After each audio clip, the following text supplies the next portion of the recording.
Muy buenos días a todos. Gracias por su interés en esta sesión. Es un tema pues muy interesante que a muchos nutriólogos les interesa. Hay una gran demanda de deportistas de alto rendimiento, aunque sean amateurs, que demandan estos servicios. Y en realidad la nutrición es clave para el desempeño deportivo y sobre todo para lograr los mejores resultados. No en vano, pues los grandes atletas viajan con su nutriólogo, su nutrióloga, y en este caso, pues hemos decidido invitar a Beatriz Boullosa Moreno. Ella tiene una amplísima experiencia, fue presidenta de la Federación Mexicana de Nutrición Deportiva y también trabajó mucho con equipos de fútbol, equipos olímpicos, etcétera, de muchas disciplinas deportivas, que esto también es el reto. Cada deportista tiene una composición corporal ideal y tiene unas necesidades especiales de actividad física que requieren el ajuste dietético, pues en tiempos, en horarios, en calidad, en diferentes nutrimentos. Y bueno, la parte de hidratación y de suplementación no dejan de ser claves también en esta disciplina de la nutrición. Entonces, pues tenemos el gusto de que contemos con Beatriz Boullosa para esta conferencia y Cris la va a presentar.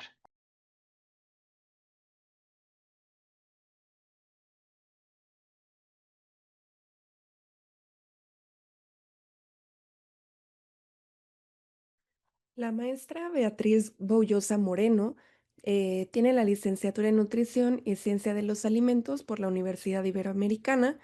Tiene una maestría en Actividad Física y Salud por la Universidad de León en España, por Funiver, un diplomado en Nutrición Deportiva por el Comité Olímpico Internacional, especialidad en Diagnóstico y Tratamiento de los Trastornos de la Alimentación por la Universidad Iberoamericana, especialidad en Nutrición y Antropometría aplicada al deporte por la Universidad Iberoamericana, antropometrista criterio 3 ISAC, nutrióloga de los seleccionados nacionales de fútbol de la Federación Mexicana desde el 2010, asesora de la Federación Mexicana de Actividad Física, asesora honoraria de la Alianza por una Vida Saludable desde el 2006, ha recibido premios nacionales en investigación deportiva y es miembro activo de destacadas organizaciones internacionales en nutrición y deporte. Actualmente es presidenta de la Federación Mexicana de Nutrición Deportiva.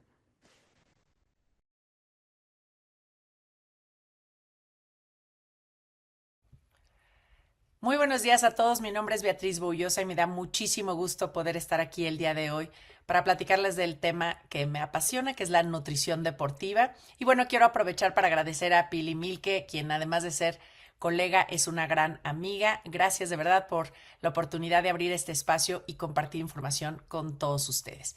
Bueno, para hablar de la nutrición deportiva podríamos hablar de un montón de cosas, de los carbohidratos, las proteínas, la suplementación y un montón de cosas más.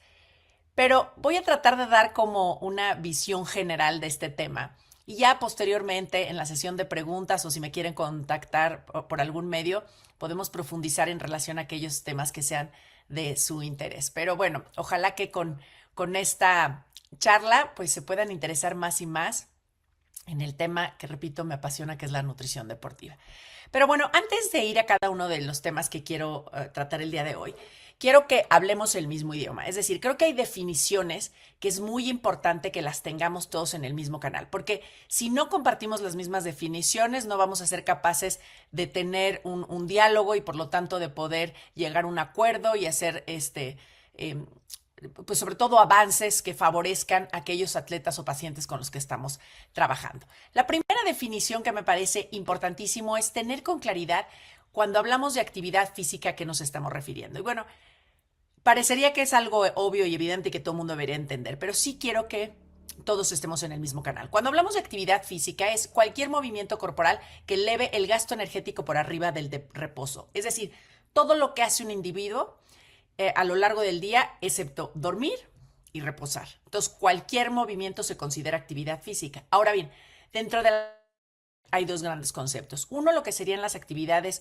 cotidianas de la vida, como levantarnos, bañarnos, barrer, hacer las tareas domésticas, tomar el transporte público y por otro lado están las actividades planificadas, estructuradas, repetitivas y que tienen un objetivo muy claro. Ahí es donde encontramos el ejercicio físico, el deporte y que tiene ambos evidentemente un impacto en la salud, pero un impacto distinto y ahorita lo vamos a platicar con más calma. Ahora bien, vamos a hablar, y nuevamente quiero que tengamos definiciones claras, de a qué nos referimos cuando estamos hablando de un atleta, porque a veces pensamos que un atleta es algo muy lejano, que nunca vamos a trabajar con atletas porque somos nutriólogos de otro ámbito, o pensamos que nosotros no somos atletas, cuando la realidad, la definición de atleta es aquella persona que lleva sus capacidades físicas, varias o todas de ellas, por arriba de la media. Es decir, cualquier capacidad como resistencia, fuerza, flexibilidad, potencia, todo esto, si lo entrenas y lo llevas por arriba de la media, eres un atleta. Entonces, seguramente muchos de ustedes son atletas o muchos de ustedes conocen a varios atletas porque practican yoga y entonces tienen una flexibilidad impresionante, corren maratones de forma recreativa, entonces tienen una resistencia brutal, levantan pesas, entonces tienen esta potencia, esta explosividad, esta fuerza que también los caracteriza como atletas. Ahora bien, dentro de los atletas tenemos a los atletas de alto rendimiento, que la única diferencia es que el atleta de alto rendimiento compite constantemente, es decir, vive de esto es su profesión, y aquí hay un diferenciador importantísimo. Y lo digo muchas veces y sé que no es agradable, pero cuando hablamos del alto rendimiento, muchas veces ya no estamos hablando de un ámbito tan saludable como quisiéramos. Porque en el alto rendimiento, el atleta tiene un gran peso encima, desde patrocinadores, el propio hecho de tener un sueldo, una beca, que le genera muchísima presión y que no le permite, por lo tanto, tomarse descansos cuando quisiera o detenerse cuando es necesario, ejemplo, frente a una enfermedad. ¿Qué sucede con ellos? Que tienen que tomar a veces medicamentos muy fuertes o tomar decisiones médicas sumamente drásticas para llegar a la competencia, salir adelante, a pesar de que esto puede implicar un problema de salud. Entonces sí lo quiero dejar muy en claro porque a veces romantizamos el alto rendimiento pensando, wow, son los más saludables, son los mejores. Y no necesariamente, porque llevan a su cuerpo a límites extraordinarios que a veces atentan contra la salud. Y cuando hablamos de deportistas es exactamente lo mismo. Es aquel que practica algún deporte, ejercicio estructurado, reglamentado, que lleva sus capacidades pues, por arriba de la media, pero el deportista de alto rendimiento es aquel que compite constantemente. O sea, ¿cuál es la diferencia? Que uno tiene tal cual un reglamento y una definición y los otros pueden ser atletas más como de gimnasio o recreativos que no necesariamente practican un deporte. Pero bueno, es importante entender esto porque les voy a poner un ejemplo. Si yo tengo un paciente que no está en el alto rendimiento, es decir, que no es su profesión, y por ejemplo, me acaba de pasar justo con un paciente que iba a competir en el maratón de Chicago y tuvo una lesión terrible y obviamente él insistía, ya pagué el viaje, quiero ir a competir. Y le dije, de ninguna manera, no vale la pena. Si tú te lanzas a hacer un maratón con esta lesión, lo único que vas a provocar es que esta lesión con la que quizás salgas en 3 meses termine saliendo en 6 meses o termines en una operación. Entonces, por piedad, no vale la pena que sometas a tu cuerpo a este nivel de estrés cuando a ti no te pagan por esto, no es tu profesión, no tienes patrocinadores que dependen. Vete a Chicago, disfruta el viaje con tu familia, sé la porra para el resto de los corredores, pero no sometas a tu cuerpo a estos niveles de estrés innecesarios. Entonces es importante entenderlo y sobre todo como profesionales de la salud, ayudar a nuestros atletas a saber cuándo deben de parar y cuando trabajamos con atletas profesionales, saber que muchas veces nos vamos a confrontar a estos temas que nos generan, híjoles, mucha angustia, decir, creo que no es lo correcto, pero entiendo que es su profesión y tienes a veces que tomar medidas drásticas. Bueno, ahora creo que es importante que cuando nos adentramos al tema de la nutrición deportiva, es un tema que atrae mucho por los suplementos. ¿Qué suplementos son los que puedo tomar para marcar, para definir, para perder grasa, para ser más rápido, más fuerte? Y la realidad es que la suplementación es solamente la punta de la pirámide. De nada sirve suplementar a alguien si no cumple primero con las bases.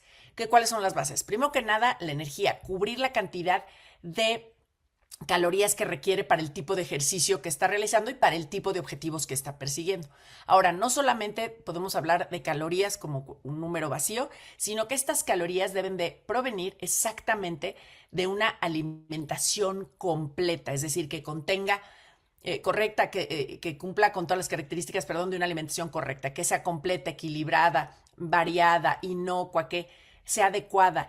Y todas estas características se deben de cumplir prestando muchísima atención en que no tiene un grupo de alimentación más valor que otro. Todos pensarían, como son atletas, deben de comer más proteínas. Es que deben de comer probablemente más calorías, que implica más proteínas, que implica más carbohidratos, más grasas, más vitaminas, más minerales, más demandas en diversos aspectos por el desgaste físico, pero no es que uno tome preferencia sobre de otro. Todos tienen este mismo valor. Y no solo eso, si además de cubrir las calorías y además de cubrir una alimentación correcta, debemos de tener cuidado en la hidratación.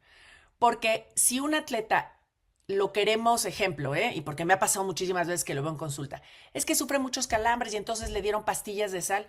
¿Por qué no antes de darle pastillas de sal le hacen una tasa de sudoración? Ven exactamente cuántos líquidos pierde por hora en el tipo de ejercicio que practica, bajo las condiciones en las que lo practica. Y muchas veces no es un tema de que le falte sodio, sino de que le falta por completo llevar un protocolo adecuado de cantidad de líquidos y electrolitos a lo largo no solo de su rutina de entrenamiento, sino de su día a día. Entonces, sí prestemos muchísima atención que esto es la base de la nutrición deportiva. ¿Es la base de la nutrición de todas las personas? Sí, pero en la nutrición deportiva no es distinto. Ahora bien, esta base va a ser la que va a sostener la actividad física, pero si no hay descanso, si esta persona no le da el tiempo adecuado a su cuerpo para recuperarse, para construir nuevas fibras musculares, para bajar la inflamación misma propia que se produce por el entrenamiento, si no respeta sus horarios de sueño, de descanso, no va a poder ver resultados ni en el rendimiento, ni en la recomposición corporal, y incluso le puede afectar y hacerlo mucho más propensos a lesiones. Entonces, nuevamente entendamos que va a cubrirse, se tienen que cubrir estas partes de energía, de una alimentación correcta, de una buena hidratación, descanso, y ahora sí la actividad física, sea de fuerza, de resistencia, de explosividad, intermitente, lo que sea, se va a poder cubrir. Una vez que ya tenemos todo esto, que ya tenemos un atleta que cumple con todas estas variables, entonces sí podemos pensar en la suplementación en puntos muy específicos. Oye, es que necesito, por ser un ejercicio intermitente, darle monohidrato de creatina. Oye, es que justo va a correr un maratón, entonces le puedo dar betalanina para retardar la fatiga. Oye, es que está haciendo un ejercicio sumamente intenso, vamos a darle cafeína. Oye, es que está en horarios de estudiante y al mismo tiempo entrena y no le da tiempo de sentarse a comer. Oye, vamos a darle algún suero de leche en polvo para que se lo pueda llevar. Y así miles y miles de cosas más, pero repito, ya como la punta de la pirámide, una vez que se cubran el resto de las necesidades. Un suplemento por sí mismo no va a hacer que nuestros atletas tengan ni más músculo, ni más resistencia, ni más fuerza, ni más potencia, porque todo lo demás esté ausente, así no va a suceder. Entonces tenemos que cumplir con todas las variables. Ahora bien, como se los mencionaba, el gran diferenciador entre una persona físicamente activa, entre un atleta, entre una persona que lleva sus capacidades físicas por arriba de la media, en comparación a una persona sedentaria, es esto, la energía. Ese gasto energético que se da por actividad física, pero también ese gasto energético que se da porque suelen tener mayor cantidad de masa muscular. Entonces, a esto hay que prestarle muchísima atención, porque como nutriólogos del deporte debemos de buscar que esta persona que realiza un cierto deporte, una cierta actividad física, cubra muy bien sus necesidades, especialmente antes, durante y después de dicho ejercicio, entrenamiento o competencia. Ahí debemos de prestar gran énfasis. Oye, pero es que este paciente vino porque quiere bajar de peso y entonces ¿cómo le voy a dar carbohidratos antes de su entrenamiento si lo que quiere es bajar de peso? Si quiere bajar de peso, las matemáticas son muy, muy simples. Tengo que darle menos ingesta de lo que está gastando para que entonces realmente haya una pérdida de peso. Pero esto no lo puedo hacer ni antes, ni durante, ni después del ejercicio. Lo haré en algunas otras horas del día, pero no algo que ponga en riesgo su desempeño deportivo. Entonces, es así de sencillo. Si comparamos a una persona, repito, sedentaria, que en promedio se establece que debe de consumir 2.000 kilocalorías, estas las debe de consumir absolutamente de todos los grupos de alimentos. Esto no es distinto, perdón, en un deportista. Un deportista también tiene que cumplir el consumo de todos los grupos de alimentos, tiene que cumplir con esta alimentación correcta, repito, equilibrada, variada, inocua, adecuada, pero la diferencia es que el plato de este atleta es mucho más grande. ¿Por qué? Porque puede llegar a tener un consumo de energía mucho más elevado. Y ahorita les voy a poner ejemplos más específicos. Pero este es el tema importante. Sigue siendo lo que entendemos dentro de las bases de la nutrición.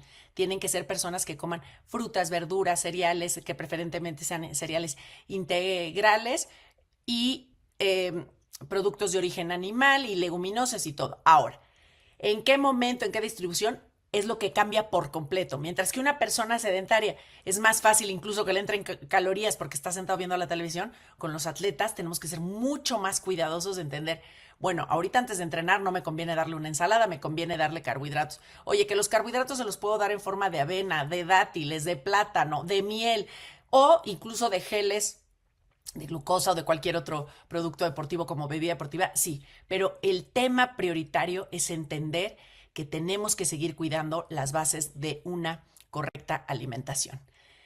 Y como les decía, les voy a poner un ejemplo de lo que puede implicar el gasto energético de un atleta. Específicamente y únicamente me voy a abocar al gasto energético durante el deporte. Y me voy a ir al triatlón, que tiene diferentes niveles.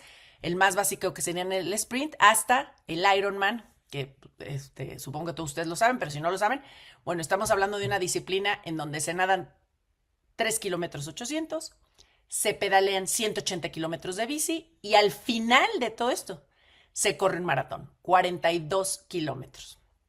Entonces, se ha establecido que en promedio se pueden gastar desde las 1.250 calorías nada más en esas horas que dura el sprint. Un Ironman en promedio, los pro lo pueden hacer en 8 horas, pero bueno, digamos que en promedio lo hacen en unas 11 horas y media, 2.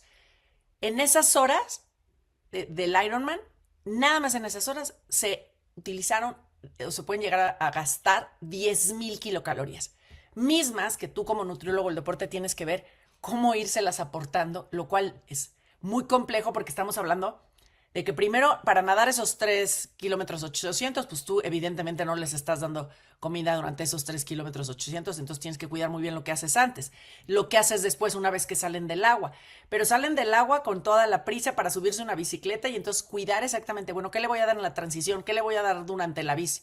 La bici sabemos que aguanta más sólidos que lo que aguanta el estar corriendo, donde el estómago ya es muy delicado, entonces, ¿qué le voy a dar después?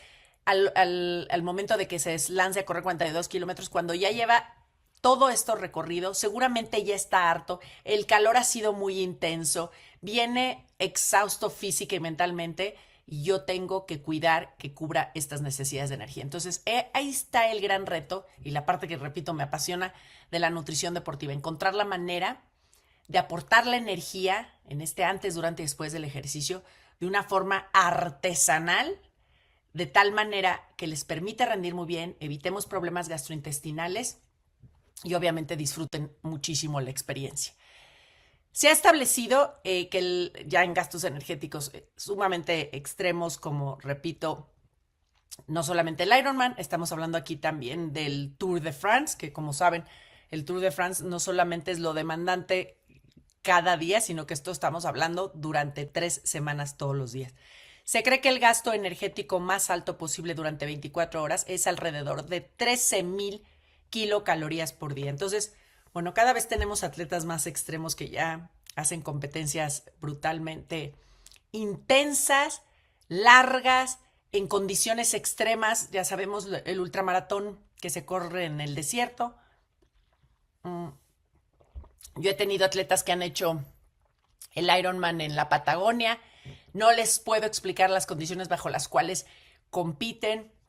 Nadan en el mar en plena oscuridad con el mar congelado, una altimetría bestial, con unos vientos en contra brutales, y todo esto genera que el cuerpo tenga un mayor esfuerzo, un mayor desgaste y por lo tanto un aumento en el gasto calórico. Y bueno, ahí está el arte. Pero como les decía, no solamente es el impacto que tienen esas calorías al momento de hacer ejercicio, que si tu reloj marca, bueno, hiciste en la sesión de hoy 586 calorías, genial. Pero no solamente son esas 380 y tantas calorías, sino que sabemos que el ejercicio, especialmente estos entrenamientos de resistencia de larga duración, pueden llegar a elevar el gasto energético en reposo entre 15 y 20 veces más, porque obviamente activan de tal manera el metabolismo que durante las siguientes 12, 13 horas subsecuentes a dicho entrenamiento se mantiene el metabolismo demandando mucha más energía. Y aunado a esto, si la persona, por estar haciendo ejercicio, evidentemente tiene mayor cantidad de fibras musculares, estas fibras musculares son, recuerden, el músculo es metabólicamente activo, está demandando energía de forma muy significativa, hay una buena cantidad ahí de mitocondrias activas y esto genera que sean personas que suelen tener gastos energéticos basales muy elevados. Y ahí es donde nuevamente tenemos que hacer un abordaje muy artístico, muy bueno para cubrir las necesidades de dichos atletas. Ahora, ¿a qué es lo que le tenemos que prestar gran atención? Cuando vamos a hablar de la nutrición deportiva, dependiendo del deporte al que se dedique nuestro paciente, nuestro atleta, no importa cuál sea el deporte, debemos de tomar en cuenta la intensidad, el tiempo, el volumen y la frecuencia con la que practica dicho deporte. Y estas variables es bien importante tomarlas en consideración. Muchas veces también a lo largo del año van cambiando, ¿no? Entonces, corrieron el maratón, entonces cuando están empezando su entrenamiento, pues van como de subidita, luego ya están en una parte muy intensa, luego corren el maratón, y ahí tener cuidado, ¿no? Porque luego hay unos que terminan el maratón, se quieren olvidar y nunca más quieren volver a prestar atención al ejercicio y se toman como demasiadas vacaciones y luego vuelven 3 meses después y ya traen muchos kilos encima. Entonces también hay que acompañarlos en el proceso y hacerles entender cómo, así como se escalan y llegan a su mejor forma física competitiva, como también tienen que buscar el descenso de forma muy armoniosa para no perder la forma física, la salud y poder nuevamente retomar el ejercicio. Entonces, con estas 4 variables, intensidad, tiempo, volumen y frecuencia, podemos determinar la cantidad de carbohidratos que necesita nuestro atleta, con qué frecuencia se los tenemos que dar, qué tipo de carbohidratos les favorecen. Como les decía, les puedes dar sólidos a un ciclista, mientras que a un corredor pues más vale darle los carbohidratos líquidos.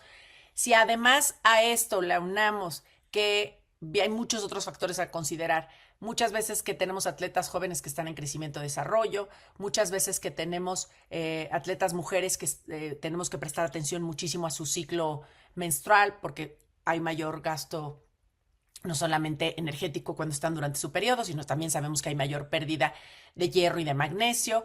Y también dentro de este proceso tenemos que considerar aquellos atletas que vienen de alguna lesión, de alguna operación, de alguna recuperación. Entonces, muchas otras variables también van a determinar la cantidad de calorías y el tipo de calorías que vamos a dar, pero estos 4, sin duda, son fundamentales. Por eso, cuando hacemos la evaluación del estado de nutrición, hay que prestar muchísima atención y dar un clavado profundo a preguntarles a nuestros atletas cuánto están entrenando, de qué modo están llevando el entrenamiento, incluso quién los está entrenando. De nada me sirve que digan que corren. Ah, no, es que corro diario. Hay que preguntarle a qué intensidad, cuál es tu pace, cómo entrenas los lunes, los martes, los miércoles, tus distancias, dónde las haces, a qué temperatura. Todos esos factores hay que tomarlos en cuenta para poder hacer un abordaje completamente personalizado. Les voy a poner un ejemplo. Siempre digo esto de correr, solamente aquellos que van punteros en el maratón. El resto va trotando y unos incluso van como en el paré, jajaja, jijiji, caminan, medio corren o caminan prácticamente todo el tiempo. Entonces, dependiendo de esto, y sin quitarle mérito a ninguno de ellos, pero estamos hablando de 3 intensidades completamente diferentes. Y aunque los 3 corran 42 kilómetros, uno lo va a hacer en 2 horas y media, el otro lo va a hacer en 3 horas y media y el otro lo va a hacer en 4 horas y media. Esto hace que el abordaje sea completamente diferente. no les doy la misma cantidad de carbohidratos, no les doy los carbohidratos con la misma frecuencia, no los hidrato igual, no les doy exactamente la misma carga de carbohidratos a uno que a otro. Todo esto se tiene que ir personalizando y aquí nos podemos dar cuenta. A mayor intensidad, mayor cantidad de carbohidratos. También a mayor duración, pero sobre todo en este caso que les ponía el ejemplo de que los 3 van a ser 42 kilómetros, bueno, dependiendo de la intensidad a la que vaya cada uno, van a necesitar más carbohidratos que aquellos que están como a una menor intensidad y con mayor quema incluso de grasa.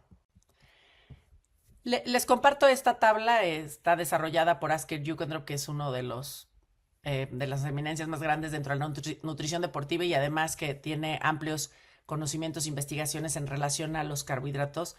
Y en esta tabla podemos ver la cantidad de carbohidratos que necesita un atleta diariamente de acuerdo al tipo de actividad física que realiza, ligero, moderado, alto, muy alto. Y si se dan cuenta, para no irnos detalladamente a cada uno de ellos, nada más quiero que se den cuenta de lo importantes que son los carbohidratos, aún en actividades ligeras de baja intensidad o basadas en habilidades. Estamos hablando de que la persona necesita de 3 a 5 gramos de carbohidratos por kilogramo de peso al día. Y esto sí lo quiero dejar bien en claro, que le presten atención, porque justo el sábado me hacían una entrevista en un podcast, me decían que cuál era de los errores más importantes que yo veía en las personas que atiendo, que son físicamente activos y que muchos tienen altísimos niveles de actividad física. Y les decía que desgraciadamente me sigo topando con este terror a los carbohidratos, que a pesar de que hacen mucho ejercicio, le tienen miedo a los carbohidratos y no los quieren consumir y no les hace sentido consumirlos si ellos quieren hacer una mejor composición corporal y quieren bajar de peso, y etcétera, etcétera. Entonces, aquí hay que ser nosotros responsables como profesionales de la salud de educar a las personas sobre la importancia del consumo de los carbohidratos para el rendimiento físico e incluso para el rendimiento mental. Que entiendan que los carbohidratos no son el enemigo, que ellos no solamente nos permiten realizar el ejercicio, les ayudan a nuestros músculos, le ayudan a nuestro cerebro, sino que además su presencia nos ayuda a prevenir lesiones, a prevenir la irritabilidad, el cansancio, y son fundamentales para generar las adaptaciones al ejercicio cualquiera que estemos realizando, ¿ok? Ahora bien, vamos a poner un ejemplo más puntual. Si tengo yo un futbolista de 70 kilos y lo voy a multiplicar, me voy a regresar aquí. No creo que no me deja regresar, pero bueno, no me deja regresar. Pero si ya vimos, le vamos a dar 5 gramos de carbohidratos por kilogramo de peso.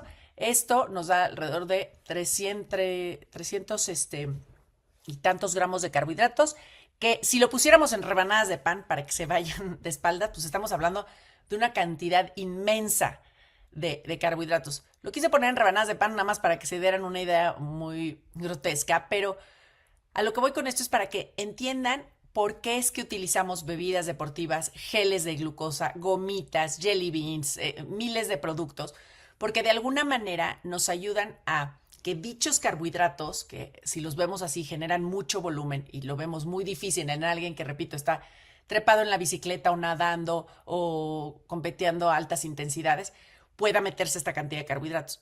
Entonces nos ayudamos de todos estos productos que facilitan el consumo de los carbohidratos. Y nuevamente les pongo aquí un ejemplo. Ambos platos tienen 20 gramos de carbohidratos, pero son dos formas totalmente diferentes. Entonces, mientras sin duda las verduras son súper necesarias, están ricas en vitaminas, en minerales, en fibra, nos ayudan a tener una microbiota saludable, son esenciales en la vida de todo el mundo. Cuando estamos hablando de la alimentación previa a un rendimiento deportivo, no son el tipo de carbohidratos que queremos. Antes de una competencia, antes de un entrenamiento, buscamos carbohidratos de muy fácil digestión, de rápida absorción, que le lleguen rápidamente al músculo y al cerebro. Y aquí pondríamos el ejemplo de medio bagel. Entonces, ambos tienen 20 gramos de carbohidratos, pero estas verduras no se las debo de dar ni antes, ni durante, ni después del ejercicio. Debemos de buscar otros espacios a lo largo del día y priorizar los carbohidratos de fácil digestión. Nuevamente, aquí tenemos 4 platos distintos.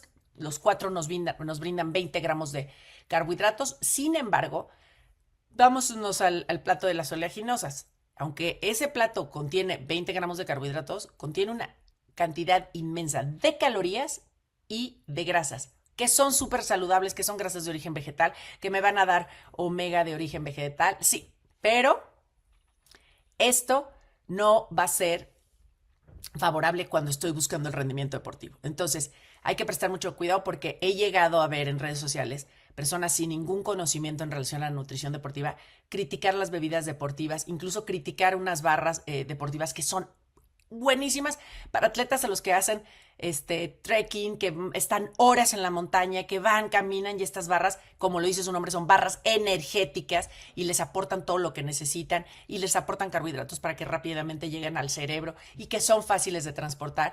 Entonces, mucho ojo porque luego vemos información absurda criticando productos que están dirigidos al deporte para momentos muy específicos y con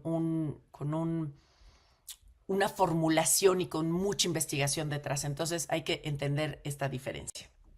Entonces, ¿qué buscamos en los atletas? Estos carbohidratos simples, de rápida absorción, bajos en fibra, bajos en grasa. Es que Beatriz, es que esto es pésimo y es que las personas que les va a generar diabetes. No, estamos hablando de la búsqueda de energía para el ejercicio, no para estar sentado en tu casa viendo la televisión, sino previo a una actividad física o durante una actividad física e incluso después de la actividad física, porque como nos ayudan a subir la insulina, y la insulina, recuerden, es una hormona anabolizante, va a favorecer a que se reconstruyan fibras musculares, a que nuevamente el glucógeno se vaya al hígado y al músculo. Entonces sí necesitamos este tipo de carbohidratos y por favor no los satanicen, y si escuchan a alguien que los sataniza, por favor detengan esta mala información porque son fundamentales para el rendimiento deportivo. Que podemos buscar las opciones, repito, más saludables como los dátiles, que también me brindan vitaminas minerales, la avena, que además tiene fibra soluble y insoluble, sí, pero no necesariamente eso significa que estos sean los malos del cuento, sino cumplen una función muy específica para un objetivo que es el rendimiento deportivo. Ya hablamos de los carbohidratos a lo largo del día. Ahora vamos a hablar de los carbohidratos de forma muy puntual para ejercicios de resistencia, es decir, para estos ejercicios como correr, nadar, la bicicleta, que son de larga duración y en los cuales buscamos mantener una cierta intensidad, en donde aquí está muy bien estipulado la cantidad de carbohidratos que se requiere por hora de ejercicio. Si tú consumiste tus carbohidratos previo al ejercicio correctamente, esto, ¿cómo es? De acuerdo al peso que cada persona tiene y de acuerdo a la intensidad en la que vas a hacer el ejercicio, estamos hablando de 1 a 4 gramos de carbohidratos. Entonces, vámonos a 1, que es lo más sencillo. Si tú pesas 70 kilos, necesitas 70 gramos de carbohidratos previo a un ejercicio de larga duración, a un ejercicio de resistencia, como correr un maratón, como hacer un Ironman, como nadar ahora este reto que hacen de Cancún a Playa del Carmen, sí, creo que es a Cozumel más bien, o sí, creo que van de Cancún a Cozumel o de Cancún a Isla Mujeres. Pero bueno, estas distancias largas, de larga duración, de resistencia, implica que deben de consumir carbohidratos previos a dicha disciplina. Esto les va a dar un rendimiento estipulado en promedio de 1 hora. Pero una vez pasada esa hora, ya bajaron la cantidad de glucógeno en sangre y las reservas de glucógeno, y entonces es momento de volver a utilizar una fuente de carbohidratos. Repito, bebida deportiva, gel, gomitas, etcétera. Y ojo, porque muchas veces se los damos antes, muchas veces yo se los doy a los 40 minutos o al kilómetro 7, dependiendo del tipo de deporte, del tipo de atleta, pero no nos esperamos hasta la hora para que vaya bajando la glucosa, sino tratamos de dársela antes. Pero si ven aquí en esta gráfica, estamos hablando de 30 gramos de carbohidratos de la primera a la segunda hora, 60 gramos de carbohidratos, es decir, el doble de la segunda a la tercera hora, y por arriba a las 3 horas, 90 gramos. Hay quienes llegan incluso a consumir hasta 120 gramos cuando estamos hablando de altas intensidades. Entonces, cuando estamos viendo esta demanda tan elevada de carbohidratos, nuevamente esto nos tiene que ayudar a entender por qué utilizamos la cantidad de productos deportivos que utilizamos. Y aquí les pongo un ejemplo. Entonces, pues si estoy buscando que una persona cubra sus necesidades de carbohidratos previo al ejercicio, le puedo dar un bagel. Un bagel me da en promedio 47 gramos de carbohidratos, una cucharada de mermelada 10, entonces ahí van 57. Entonces, para un paciente que pesa 60 kilos, eso es suficiente. Oye, es que pesa 85 kilos. Pues entonces le doy eso más un plátano. o le doy eso más 4 dátiles. O sea, según esto vamos nosotros haciendo la formulación. Al principio puede tomar solamente agua, pero posteriormente pues le tengo que dar bebida deportiva de la primera a la segunda hora y posteriormente debo de darle geles y así. Maurten, para quienes no lo sepan, bueno, ha sido uno de los productos más revolucionarios en términos de la cantidad de carbohidratos que aporta sin generar malestar estomacal. En el famoso Drink Mix 320 aporta 80 gramos de carbohidratos. Ya hay más opciones en el mercado, pero ellos fueron los pioneros en aportar una gran cantidad de carbohidratos, estableciendo que no generaba malestar estomacal, que era uno de los grandes retos cuando consumimos muchos carbohidratos, especialmente haciendo ejercicio. Gatorade, la bebida que sabemos que fue la pionera en bebidas deportivas, también tiene muchísima ciencia detrás, se sabe mucho de todo lo que ellos investigaron y realizaron y tienen una fórmula muy bien estipulada en cuanto a cantidad de sodio, potasio, calcio, magnesio y nos ayudan a rehidratar perfectamente bien. Es que es pura azúcar, es azúcar de fácil digestión, de rápida absorción para los músculos y para el cerebro. No es una bebida para estar sentados viendo la televisión. Ahora vamos a hablar de las proteínas y en términos de las proteínas, lo primero que quiero que quede muy claro es que las proteínas no solamente nos ayudan a construir masa muscular. No dejen que sus atletas se obsesionen con la idea de que es que yo tengo que comer más proteínas. Justo hace, eran como 2 semanas, tuve un paciente muy intenso con la obsesión de comer proteína. Le hice los cálculos y estaba comiendo 3 gramos de proteína por kilogramo de peso. Y le dije que eso no tenía ningún sentido, que lo ideal y suficiente era ya más que suficiente 2 gramos de proteína por kilogramo de peso. Y bueno, hazte cuenta que le hubiera dicho que lo iba yo a matar. No, pero es que ¿cómo?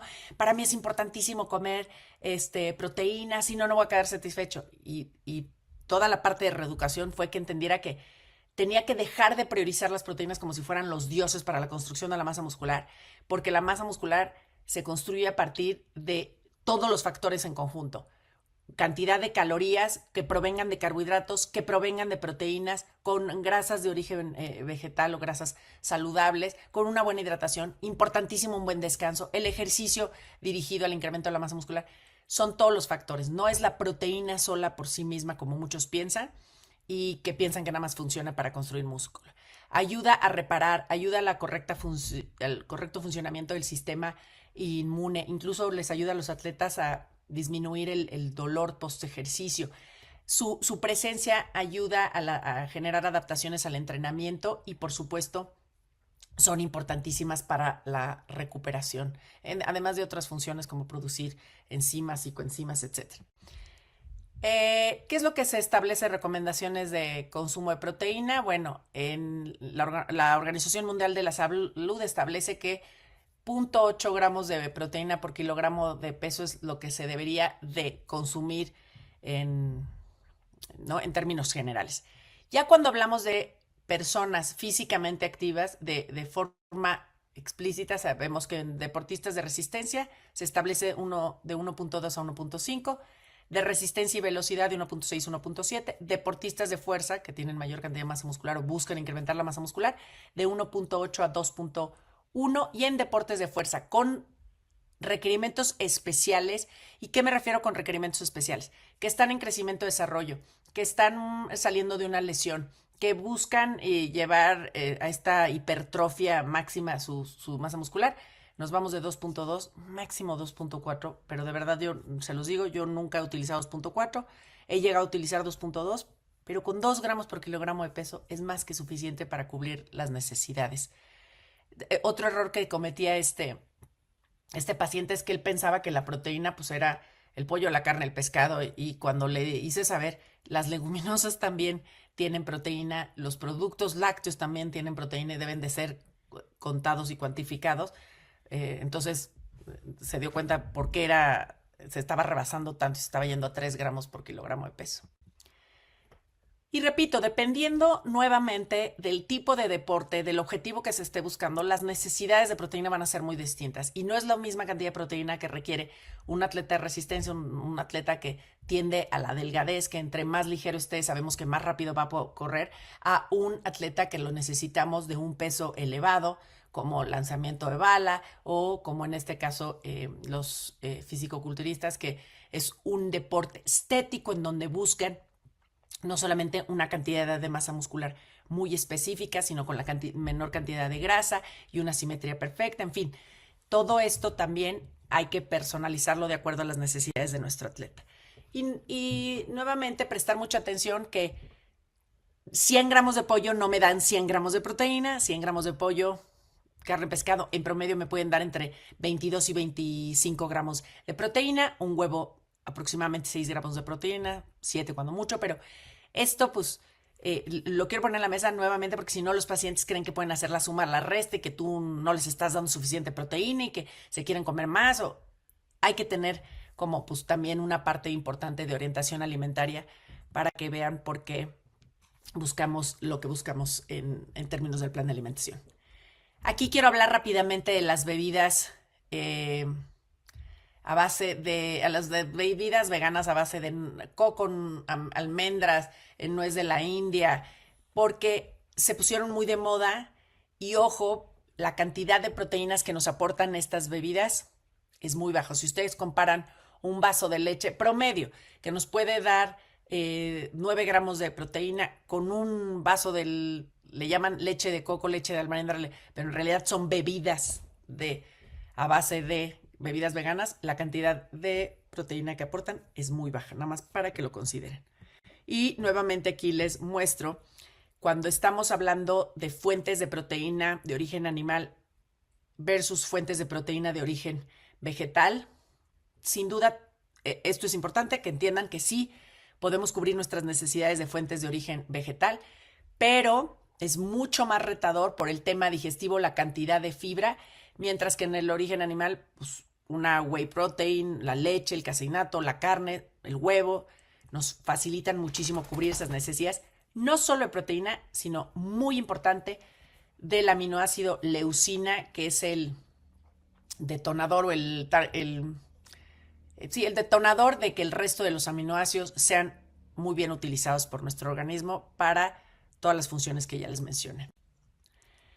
Y bueno, ¿cuánto es lo que deberíamos de consumir de proteína? Han habido investigaciones recientes muy interesantes sobre un consumo muy elevado de proteínas post ejercicio, viendo efectos muy positivos. Pero me voy a ir a lo que ya hemos sabido por ya un largo tiempo, y es que después del ejercicio, el consumo de proteínas en combinación con el consumo de carbohidratos favorece la recuperación de las fibras musculares, evidentemente que se recarguen nuevamente las reservas de glucógeno en el hígado y en el músculo. Entonces, también prestar atención. Ojo con una información aquí que les voy a dar. Antes se pensaba que el periodo ventana para consumir carbohidratos, proteínas, después del ejercicio eran los siguientes 15 minutos, que te tenías que atragantar, apurar, que llevaras ahí tu proteína preparada con carbohidratos, y hoy sabemos que ese periodo en realidad es de 4 horas. Tienes 4 horas para recuperar muy bien el glucógeno, tus fibras musculares, etc. Ahora bien, yo no les recomendaría que se esperen 4 horas porque si te esperan 4 horas luego van a estar desesperados, muertos de hambre. Pero sí es importante mencionar esto porque hay muchas personas que inmediatamente después del ejercicio reduce su apetito, no les da hambre, y hay quienes ya les están obligando, come, pero tienes que comer y si no, no te vas a recuperar. No es cierto, pueden esperarse 1 hora, darse un baño, meterse al sauna, irse al vapor. Sí es importante que se rehidraten muy bien y ya posteriormente, cuando se abra un poco más su apetito, les repito, considerar el consumo entre 20 y 40 gramos de proteína con una combinación de 20 a 25 gramos de carbohidratos, y que estas proteínas contengan leucina, por lo menos unos 8 a 10 gramos de aminoácidos esenciales, y evidentemente seguir manteniendo el resto de las comidas a lo largo del día. Ya para cerrar y no tardarme mucho más, vamos a hablar de un tema dentro de la nutrición deportiva que es mi favorito, son las ayudas ergogénicas.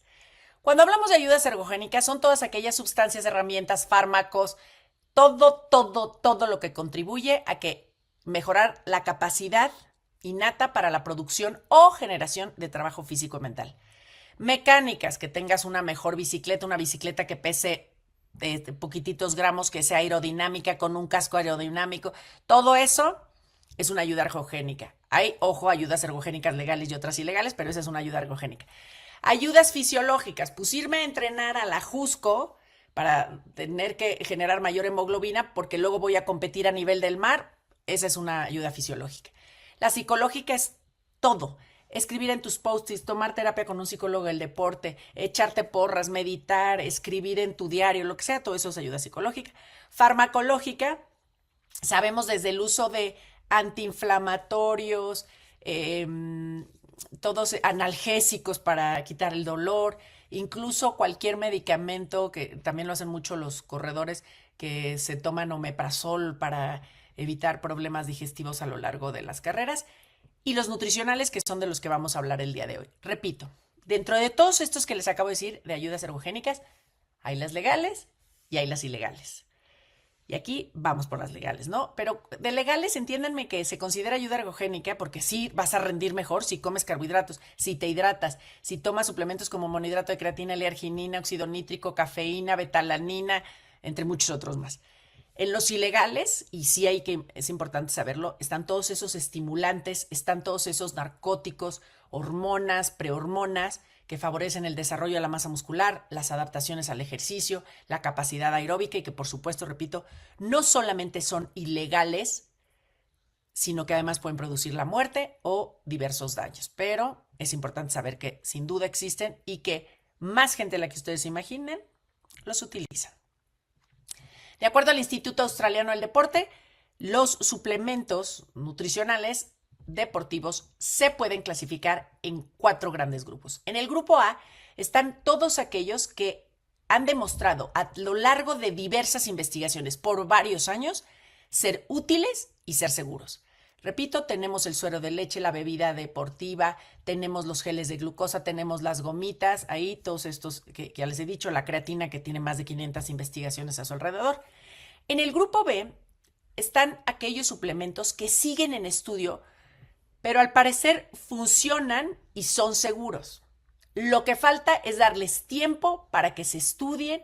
Y repito, ¿con qué objetivo los estamos buscando? Con el objetivo de mejorar el rendimiento, la recuperación, retardar la fatiga, o sea, con objetivos deportivos. Y lo quiero dejar muy en claro porque podrían encontrarse por ahí probióticos o podrían encontrarse por ahí magnesio, probiótico, como que algunos de esos que han estado como entre que en el grupo B, algunos ya pasaron al grupo A, pero que cuando estuvieron en el grupo B fue porque había mucha investigación sobre ellos.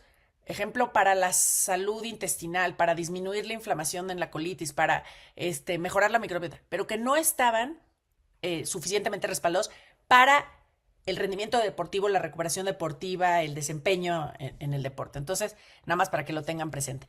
Pero en el grupo B, que es el grupo más interesante, tenemos a todos aquellos suplementos que están entre sí, hay evidencia, no suficiente, pero la que hay muestra que es segura. Y ojo, hay evidencia, pero ha sido probada, les voy a poner un ejemplo, en el pickle juice. Ha sido probada únicamente en ciertos atletas, en un deporte muy específico, y hace falta hacer investigación en muchos otros deportes para poderlo pasar al grupo A. Y en el grupo C están todos aquellos suplementos que ya han sido estudiados y no han demostrado resultados. Y que por lo tanto dicen, mira, no te va a hacer daño, no te va a matar, pero la verdad no hace sentido que gastes tu dinero en, ejemplo, el calostro. Pues el calostro podrá tener muchas funciones, quizás para la microbiota, quizás para las paredes del intestino, pero no para el rendimiento deportivo. Ahora, si te lo tomas, no te va a matar. Lo puedes tomar. Mientras que en el grupo D tenemos todos aquellos suplementos que están completamente prohibidos. Estarían ahí las ayudas ergogénicas nutricionales porque pueden funcionar, te pueden mejorar la composición corporal, la fuerza, el VO2 máximo, la resistencia, millones de cosas, pero probablemente te produzcan un daño hepático o renal o mortal que evidentemente no está permitido. Entonces, o sea, no está promovido. 100% les recomiendo, es completamente gratuito, el consenso del Comité Olímpico Internacional sobre el uso de suplementos para el desempeño deportivo. Una obra de arte, tiene una tabla espectacular con todos los suplementos, cuándo sí, por qué sí, cuáles sí, etcétera. Sin duda, para mí es la Biblia de la suplementación y todos aquellos interesados en el tema de la suplementación deportiva lo deberían de conocer y leer. Ya se me está acabando el tiempo, entonces no me quiero tardar mucho nada más en estas siguientes slides, pero sí les quiero recordar que hay un uso y un abuso de suplementos de los cuales es un negocio billonario, tenemos que tener mucho cuidado porque pues muchos de ellos no son seguros, muchos de ellos vienen contaminados, pueden generar doping. Si trabajamos con atletas profesionales, debemos de ser ultra mega cuidadosos porque les podemos arruinar la carrera, pero además les podemos arruinar la salud a cualquier atleta, así sea amateur. Entonces tengan mucho cuidado. Este es uno de los mejores estudios que he visto porque se analizaron 634 suplementos nutrimentales no hormonales de 13 países diferentes. Entonces no crean que esto es algo de México. Ahí incluso si se dan cuenta está Suiza, Suecia, está Francia, Bélgica, Alemania, o sea, países que tú dirías son sumamente seguros. Bueno, se analizaron de 13 países diferentes. De estos 634 suplementos, 94 contenían sustancias que no fueron señaladas en la etiqueta. Y de esos 94, 23 contenían componentes que pueden ser metabolizados a nandrolona o testosterona. Sumamente delicado, pero esto es real. Que cada vez la gente es más exigente y hay mejores regulaciones, sí, pero esto sigue siendo un pantano en el cual no tienes una idea bien dónde estás pisando. Entonces tengan muchísimo cuidado de buscar marcas reconocidas que siempre esté avalado por un profesional experto en el tema. ¿Cuáles les diría para mí que sí son los 5 suplementos o las 5 ayudas ergogénicas nutricionales que han demostrado, tener bastante evidencia científica, ser útiles y ser seguras?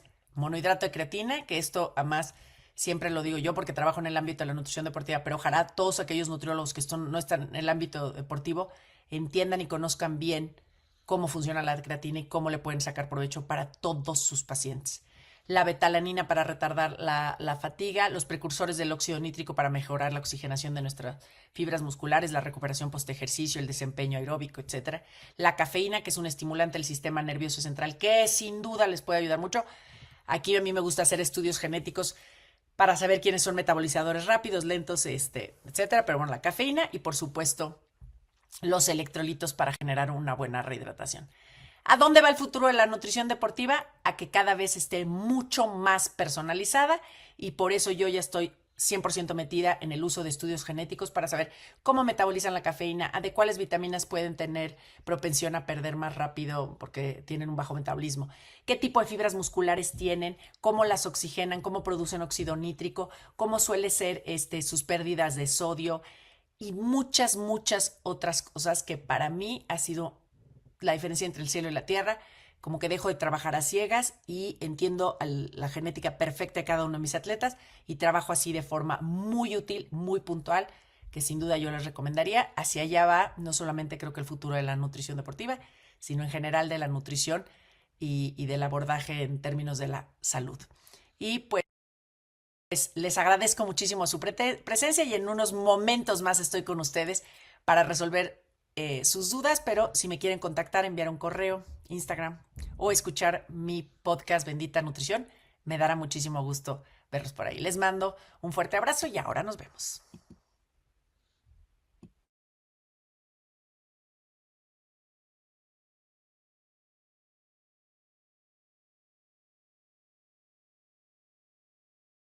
Hola a todos. Bueno, estoy aquí disponible para resolver dudas. Entonces, no sé bien cómo sea la logística, pero este, aquí estoy disponible por si alguien quiere levantar la mano, hacer preguntas, o no sé si la logística sea de otra manera, pero yo aquí estoy para ustedes.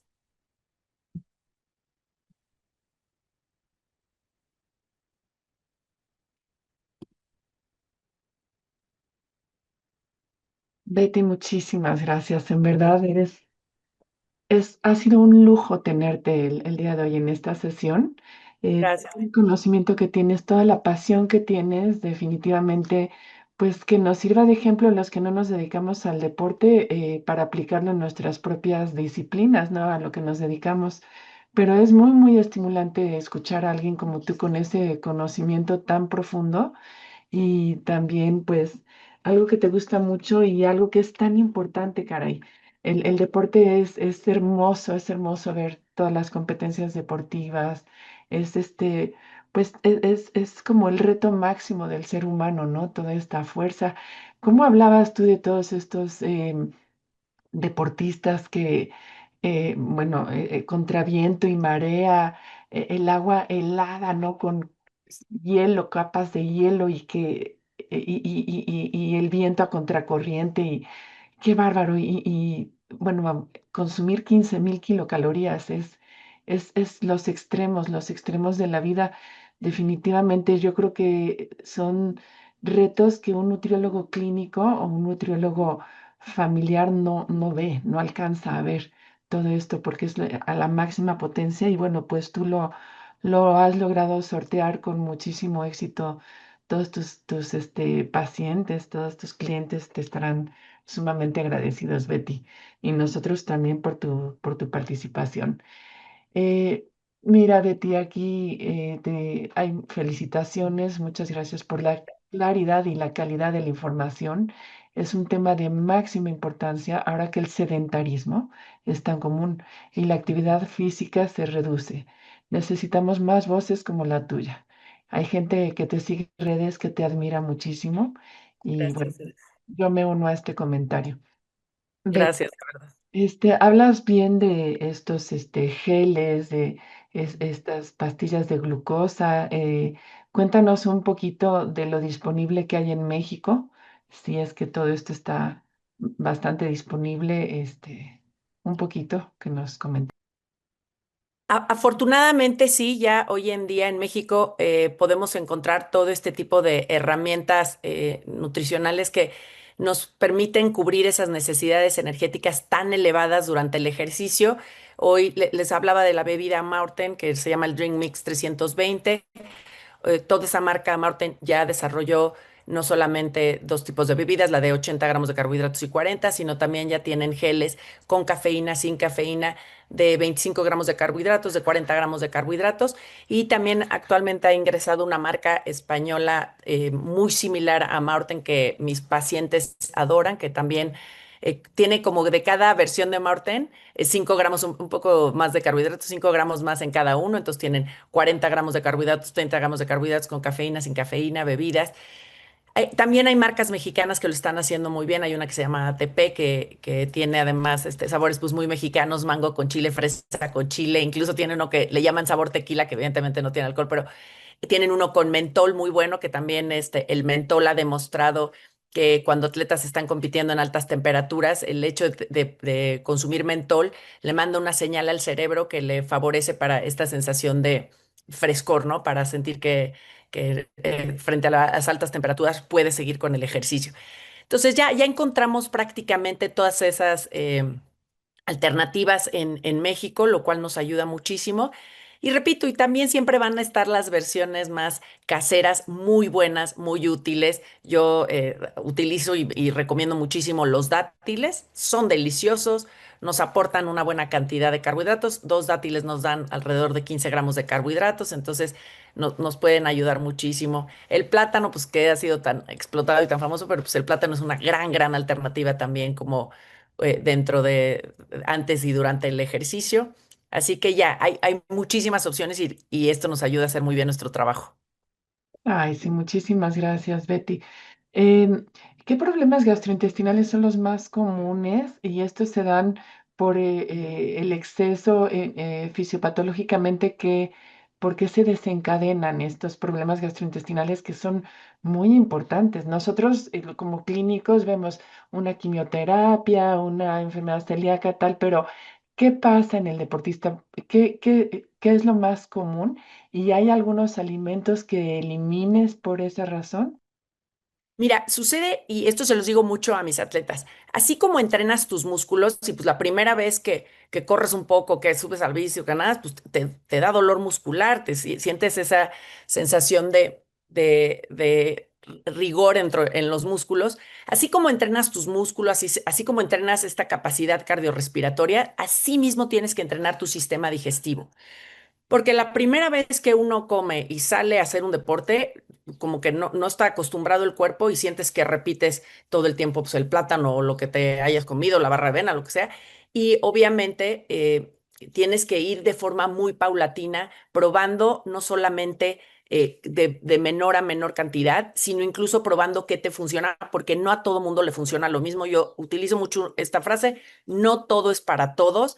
Entonces, si tu compañero te dice que es lo máximo comer plátano antes de entrenar, pues puede ser que para él lo sea, pero para ti sea un infierno y repites plátano todo el tiempo, ¿no?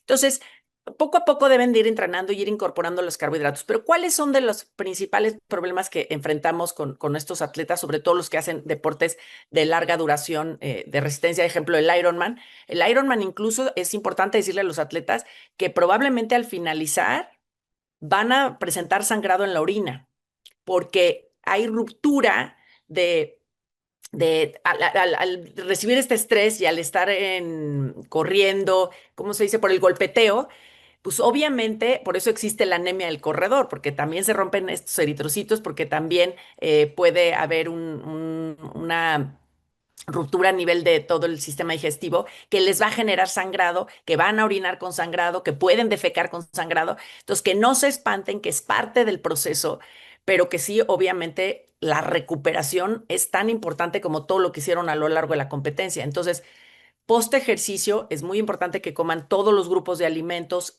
también que se rehidraten muy bien. Yo he visto casos terribles de personas que pensaron que con tomar unos traguitos de agua estaban rehidratados y terminaron en el hospital porque no prestaron atención al consumo de los electrolitos y a la cantidad de líquidos que deben de consumir.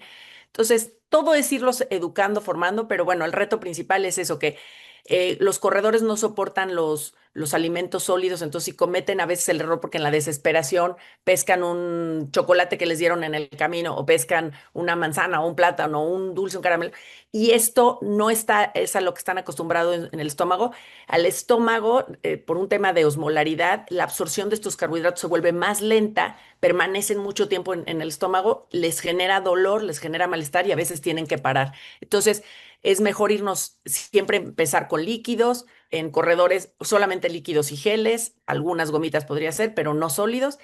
Y repito, ensayo y error, ensayo y error. Para eso son los entrenamientos. Siempre se los digo, que no les frustre si tienes que parar un entrenamiento porque te dio diarrea, te dio dolor de estómago, te dio calambre, porque ahí es donde vamos aprendiendo para el día de la competencia.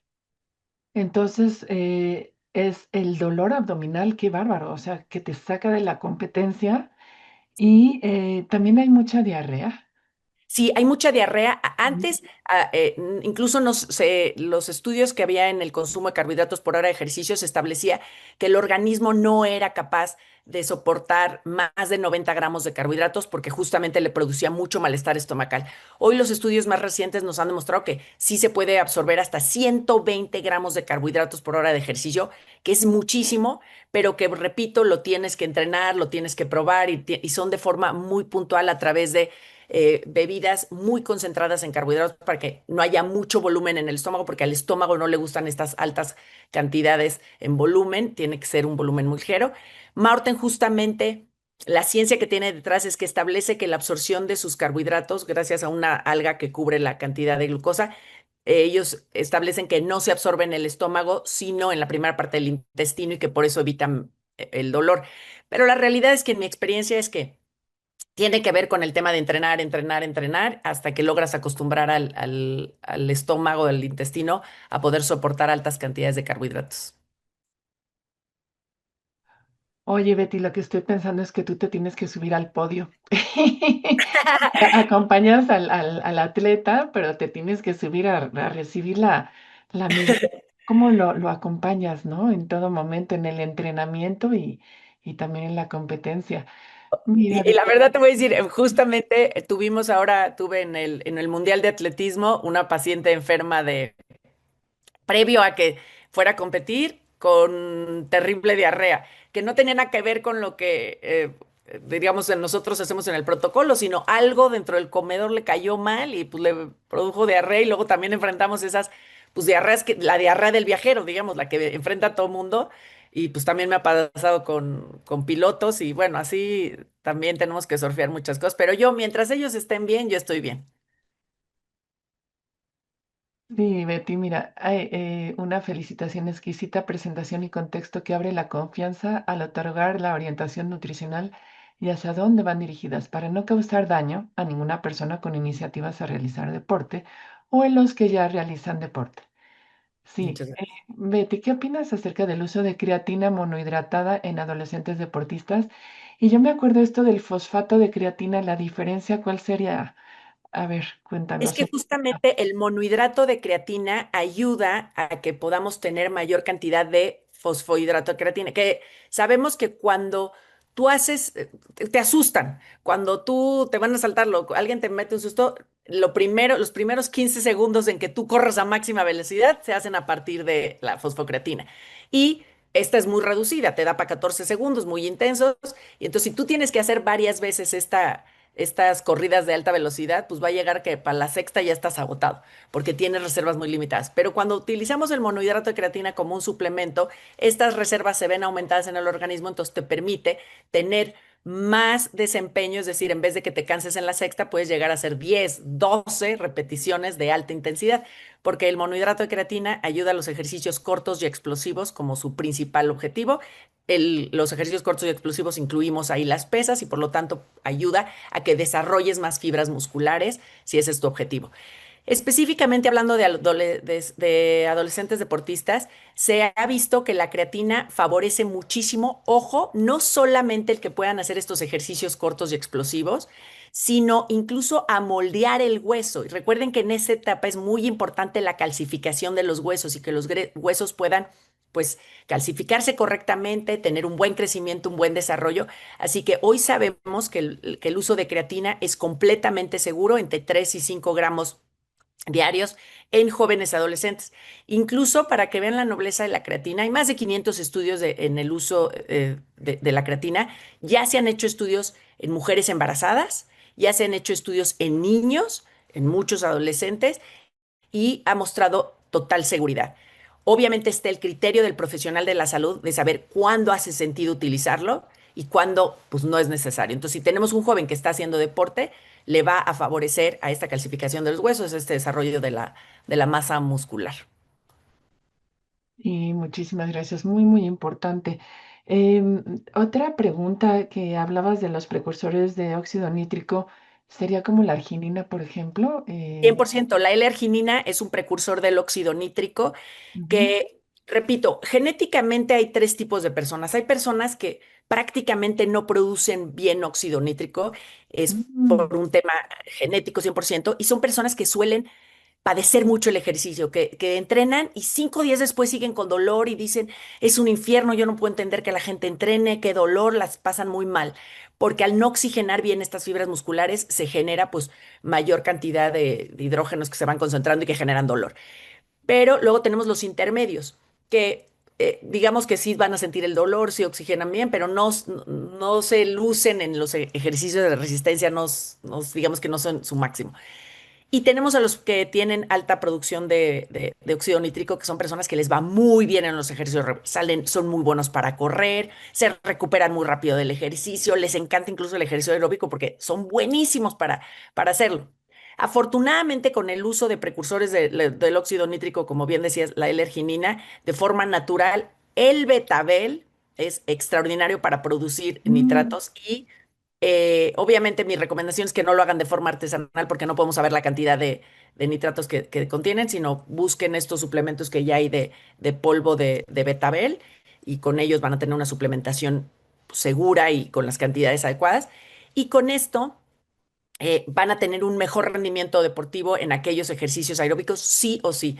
Tienen esta sensación como de que corren a nivel del mar. Cuando está uno haciendo ejercicio a nivel del mar, dices, wow, qué buen atleta soy, porque te entra tan bien el oxígeno que te sientes maravilloso. Claro, cuando estás en la montaña te quieres morir porque te falta oxígeno. Entonces, digamos que esa sería la diferencia entre utilizar precursores del óxido nítrico o no utilizarlos.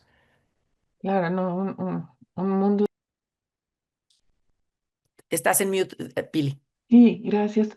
Perdona, cuando hablas, disculpa un poquito mi falta de entendimiento de tiempo, de frecuencia, de intensidad. Hablas de volumen. ¿Qué es volumen?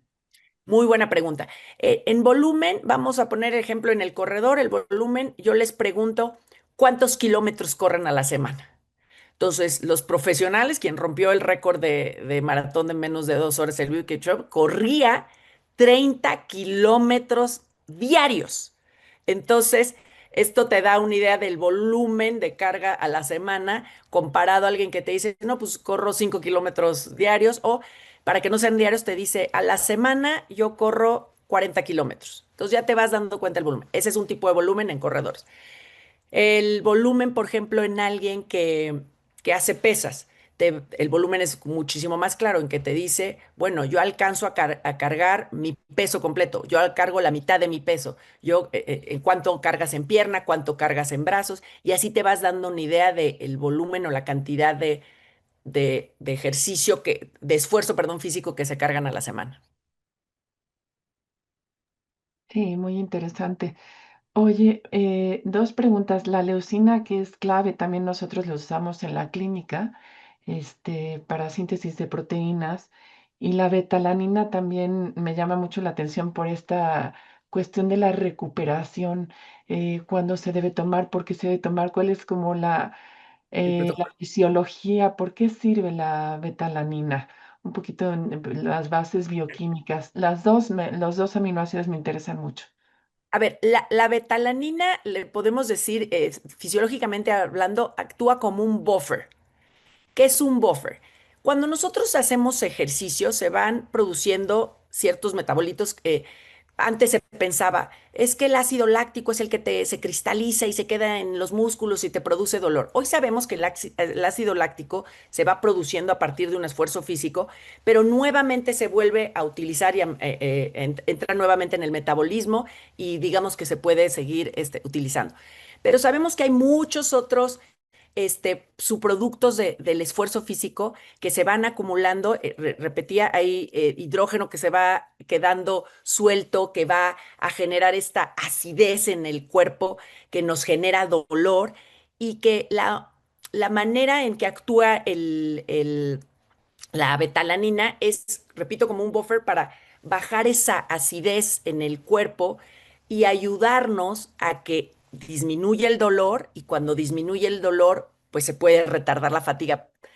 Y ojo, porque el protocolo está muy bien establecido.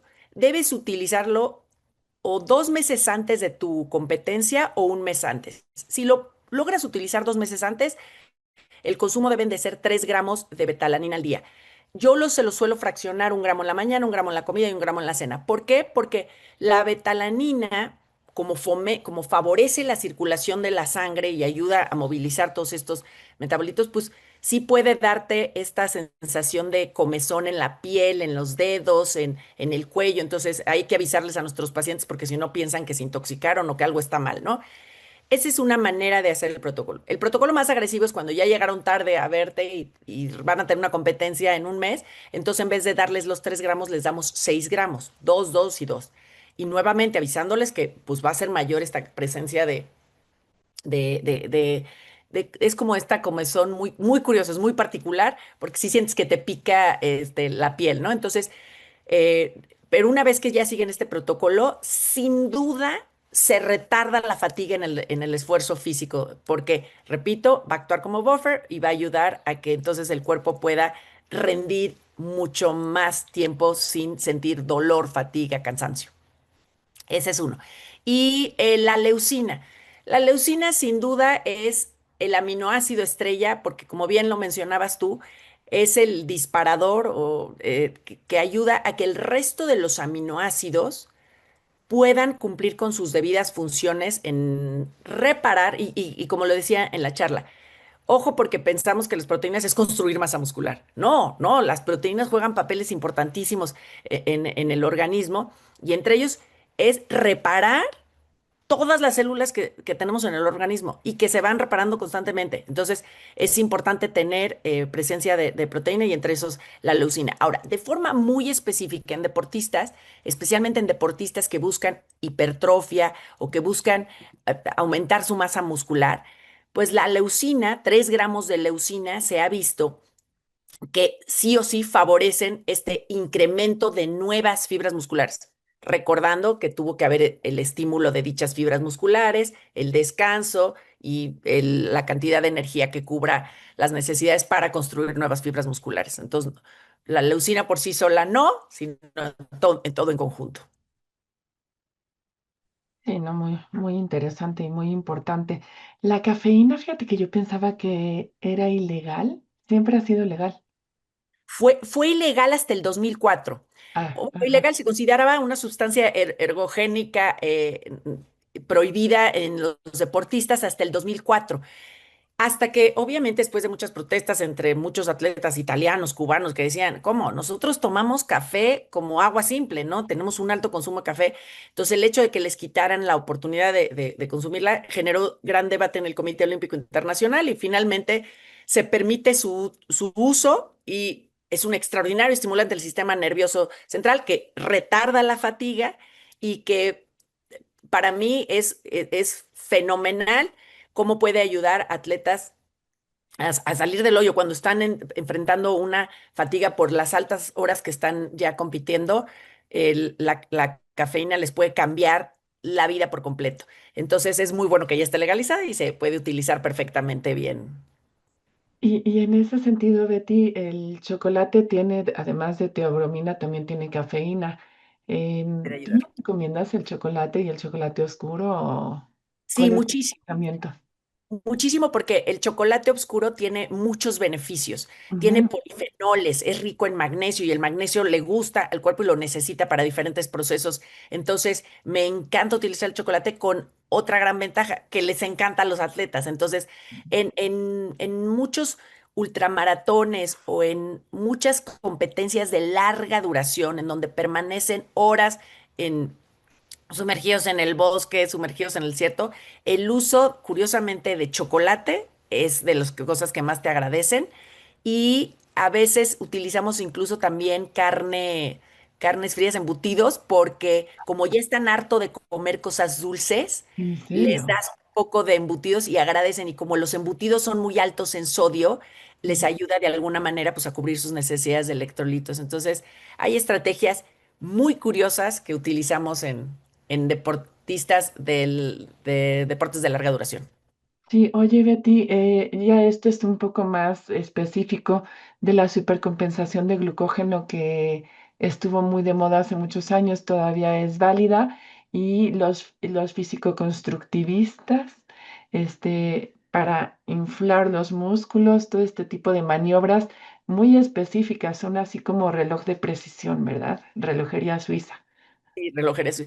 Mira, hablando de la famosa depresión de glucógeno para luego generar una mejor carga de glucógeno, eso se hizo hace muchísimos años, viene de investigaciones que se hicieron en los países nórdicos y que en ese momento pues demostraban, si yo le quito los carbohidratos 5 días antes y luego 2 días antes le meto carbohidratos, va a llenar muy bien sus reservas de glucógeno en hígado y en músculos.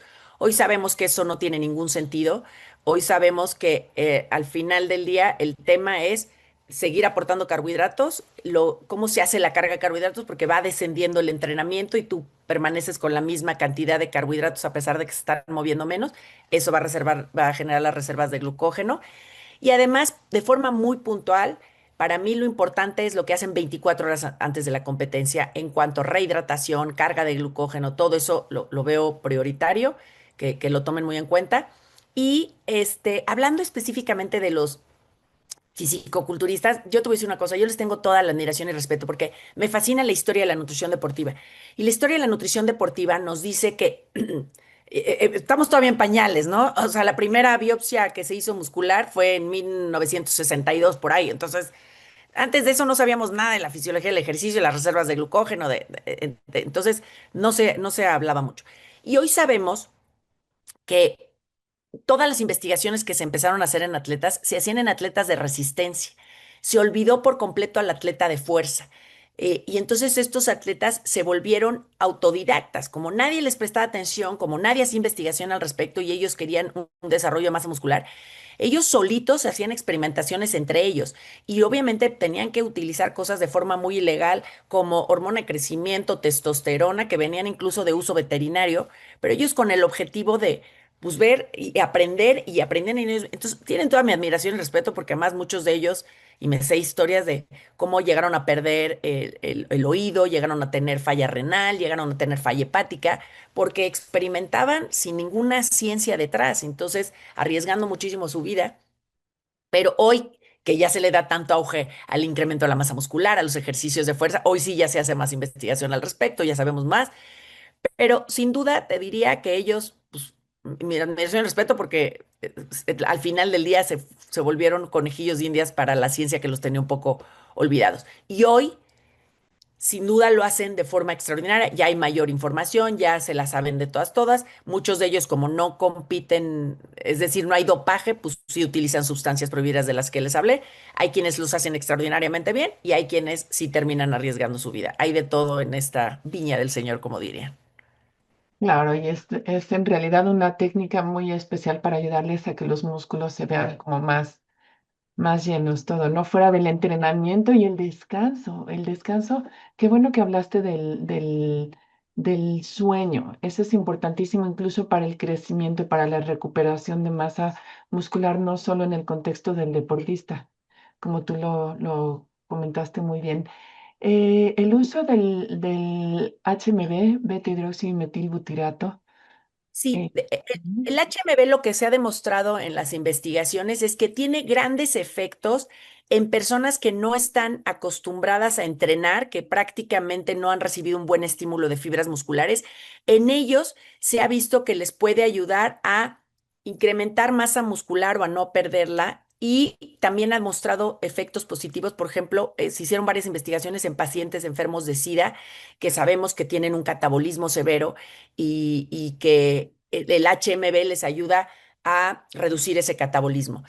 También, repito, en personas sedentarias tiene más efecto. En personas que ya han recibido un buen estímulo de fibras musculares que entrenan, el HMB no es un gran diferenciador porque esas masas muscular ya ha tenido más efectos y en ellos se utilizaría más el monohidrato de creatina. El HMB lo utilizaría en personas de la tercera edad, en personas que por alguna situación han tenido, repito, una situación médica que produce catabolismo, pérdida de fibras musculares, porque les puede ayudar a recuperar dichas fibras musculares, es decir, van a ser más susceptibles a tener buenos efectos, buenos resultados. Betty, muchísimas gracias. Podríamos estar aquí horas de horas y te vamos a volver a invitar si nos concedes el honor, porque ha sido un honor justamente hoy tenerte aquí. Estas sesiones, pues afortunadamente para mucha gente que no las pudieron ver, quedan grabadas en YouTube y esa es tu gran herencia que nos has hecho el día de hoy, tenerte con nosotros. Muchísimas gracias. Te va a leer tu constancia, Cris. Y bueno, pues ya te invitaremos más adelante. Hay muchas felicitaciones. Gracias, Pili. Sabes lo mucho que te quiero y lo muchísimo que te admiro, así es que es un honor para mí poder estar aquí el día de hoy en este espacio tan hermoso. No, ni lo digas de verdad. Es una admiración por ti de verdad y toda la gente que te escuchamos hoy. Muchas gracias. Gracias, gracias de verdad. Bueno, como ya dijo la doctora Pili, es un honor haberte tenido, Beatriz. Y bueno, las sesiones académicas de nutrición del Instituto Nacional de Ciencias Médicas y Nutrición Salvador Subirán te otorga la presente constancia a la maestra Beatriz Boullosa Moreno por tu brillante participación con nutrición y deporte. Esta constancia se te hará llegar vía mail. Muchísimas gracias.